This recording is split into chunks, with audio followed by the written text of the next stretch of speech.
With SVVR, welcome to SVVR 2016. If this is the first thing that you're attending, this has been great. Oh, live!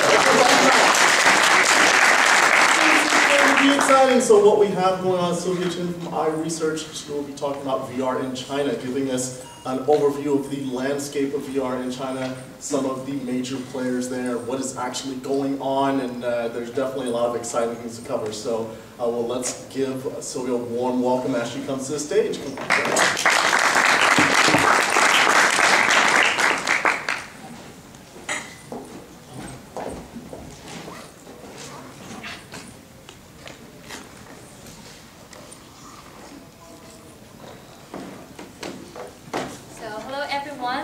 Thanks, Carl, for having me in this conference and let us share our observations towards VR in China. I'm Sylvia, by the way. I'm from iResearch, and I'm from China. So let's talk about something in China. And basically, we think that VR, as well as augmented reality, is a huge, huge topic in China, and not just in professionals, but in startups, in gamers, in consumers, and almost in the mass market. So let's just take a look at this map. There are many more actually, but I just listed some, the most notable, the most interesting startups and companies in the landscape. Basically, we think that China may not have the most state-of-the-art frontier technologies in the world, except for HTC, but it belongs to Taiwan, not in mainland China. So I'm just focusing on mainland China today and just review the mysteries in mainland China. But the most interesting point for China is that we have the stronger momentum. We have a larger market, we have the fastest consumer response, and most importantly, we think that we have fast-growing electronic components manufacturing in Shenzhen, in Guangdong province. So if you're really interested in some other deep technologies like Zhong Place or something, you may know that Dajiang DJI is based in Shenzhen as well. So for input, we have this Neuton. Neuton is very active in some sensory system and precision room tracking. And for voice and language recognizer, because Chinese language is complex. So Baidu, Deep Speech, and iFlyTech, and some other domestic companies do have a stronger advantage in this field. And we have this 7 invention as the leading role in eye tracking. They have this singular sensor system which can cut half of the cost, but still maintain a very good quality. And we have CAT, and the treadmill system. They have this popular products, Cat Walk, Cat Speed, in treadmill system. And for output, of course, the most competitive and notable brand is HTC Vive. But on top of that, we also have Ant VR, 3 glasses, 4 glasses, and Deepon, and so forth. The most important point I want to mention is that we have this all-in-one machine. In fact, I don't think I have heard this kind of concept or this kind of machine in US or in the other countries, but just in China. Simply because that if you're familiar with China and Chinese consumers, they're they're fond of things to be integrated in the same platform. So the whole market and applications are trained to serve almost every aspect of the demands. So like Alibaba, like many other applications, to put things together. So we have this trend in all-in-one machines. For contents, IP, and some other fields, it's still very early to tell because the biggest players are not being involved yet. So let's see, maybe stay tuned for the next 6 to 8 months. I think different with US, where the market is dominated by some giant companies like Oculus, like Facebook, like Google. China, in fact, is led by some startups from the very beginning. So we have Ant VR, Link VR, Baofeng, Magic Eye, Magic Mirror, and Deepon, and 3 glasses. So on top of HTC, we can summarize the whole landscape by breaking down the milestone into 3 phases. So the first one is for startups. And now we are in the second phase, where the giant companies are coming in, including Tencent. and Alibaba and many more mainstream gaming competitors. And soon we'll be enjoying the third phase where like Huawei and Meizu, Xiaomi will come into the race. And now we can see that most of the startups in the first phase have closed their A or B rounds and have built this close connections with the other two kinds of competitors.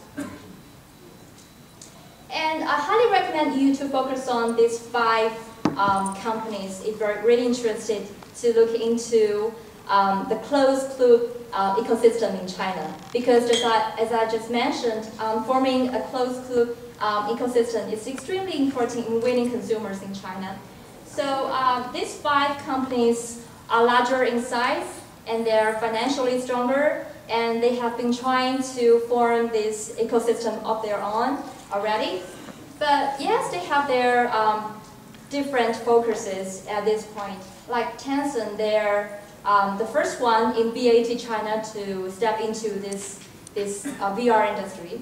And they have the richest source of gaming content, and they also invested aerospace and invested a travel company named Zannadu in China. So they also have this ambition in video, in film, and in social and travel and many other fields. For Alibaba, they are focusing on e-commerce, obviously, for now, because they will understand that they are not the first player in hardware. So they put more efforts in building this biggest 3D products warehouse, enabling millions of business persons and millions of consumers to share their first shopping experiences in VR. And they will launch these Buy+ projects maybe in the 3rd quarter of this year, which is very interesting because Buy+ in Chinese actually means spending all your money and being a shopaholic. So they have this ambition. And also they have the biggest video websites resources in China, which is Youku and Tudou. I actually heard many engineers and friends in Silicon Valley, they told me that they have been reached by Youku, Tudou, and LeTV, many of the video websites to collaborate with. Third one, LeTV, LETV, actually it was one of the biggest video websites in China, but now they have a bigger business portfolio in many other fields. But for now, they just focus on contents. Baofeng, as you may be familiar with some of their products, Baofeng Magic Eye, Baofeng Magic Mirror. Actually, their parent company is the biggest video player in China, Baofeng Yiying. So they absolutely have one of the richest video contents. And last but not least is Shengda, which is very interesting. They are the biggest gaming companies in China. And statistics show that they are the biggest investor across the globe for VR industry. So they invested the Void, and they are planning to build the biggest VR theme park in offline China in collaboration with the Void. So the chart shows the VR financing amount by category during the nearly 2 years in China. As many frontier technologies newly emerges in the world, it's easier for hardware to draw the highest attention from investors and from consumers. So in China, during the last 2 years, it accounts for like 52% in terms of the overall investment, and the top 3 deals are on Baofeng and VR and Deepon.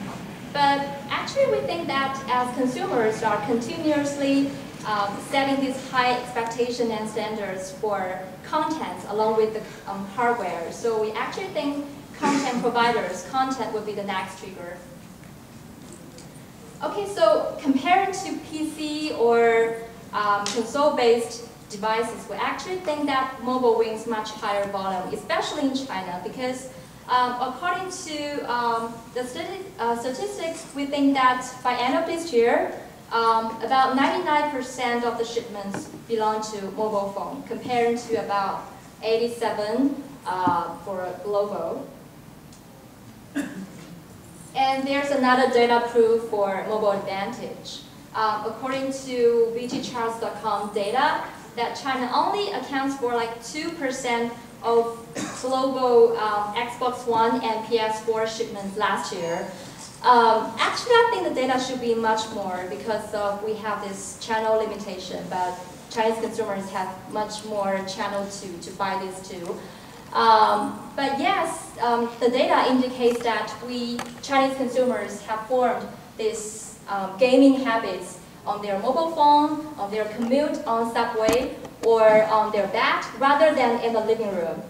But let's take a look at the mobile. Imagine this if we only have also 2%, according to the market entry theory, we have 2% early innovators out of 625 million smartphone users this year.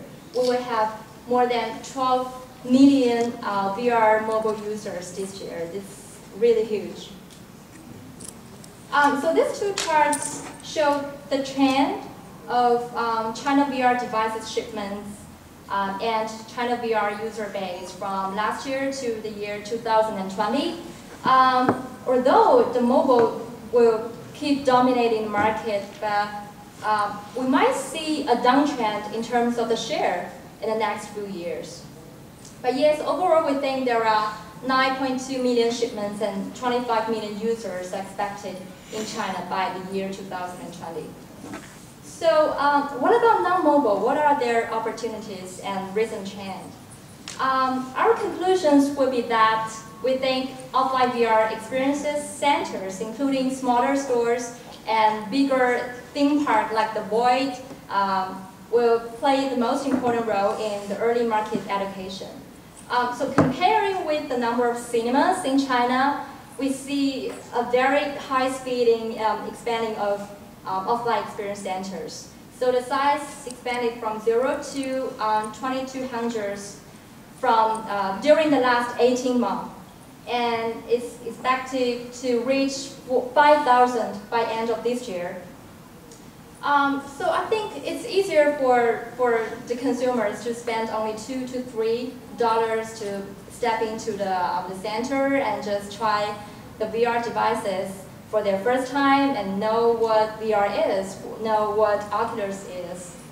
But unfortunately, we think that most of the consumers in these experience centers are just one-off visitors because there are just very limited contents there and the user experience is not very good. But I think these experience centers are trying their best to collaborate with some content providers and will try their ways to be the content distributor and lift the user stickiness in the next about 18 months. So let's take a look at the consumers. According to our survey in January this year, more than half of the consumers have at least heard about VR, virtual reality, and heard about VR technology. I actually think the number would surpass 60% because of the media effect during this 6 months in China. We joined this line of the overall VR journey, starting from professional training to where we are, the gaming, travel, journalism, where we already have. And eventually we think we will be overwhelmingly surrounded by VR social. Because just like when we are in a cinema, although we want to be totally immersed by the movie, by the VR experiences, but we also want someone to be around and to share with the experiences, although we won't talk to them during the 2 hours. So yeah, we think that eventually we will be there. And it's very interesting that actually in this research, we found that consumers expect film, live event application more than gaming. But still we think gaming will start earlier because actually like the film or live event or some adult videos, which actually has the bigger market, but considering we have a very rigorous censorship and policy, government policy in China, so it may be still far away.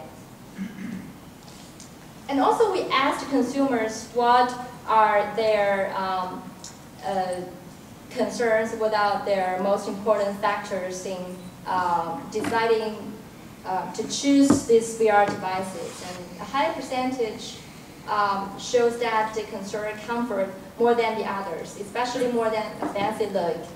And it's very interesting. In the meantime, 40.3% of the consumers think that rich content is really important, and the number is slightly higher than a precise control.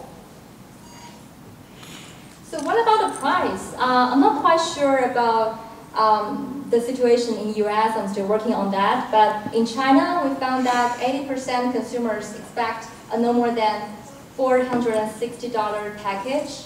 That said, maybe still mobile is their first choice. But yes, there are still 2% of them can afford a much higher price. The policy and alliance, which is really important in China. And so long as the government is very supportive and there are more and more professional alliances set up to incubate the overall VR environment, I think we'll have this brighter and healthier future. And yes, we see that in March this year, we have this first official VR alliance. And just 2 days ago, HTC introduced this 5X accelerator program and initiated this Asia-Pacific VR Alliance. So yes, we think the future will be much brighter. So last about iResearch, we are the leading consulting company in China focusing on TMT space.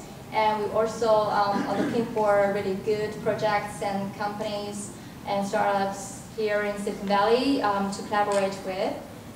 So just talk to us in person and offline because we have a time limitation here. And let us know your ideas and share with your observations. Okay, thank you very much.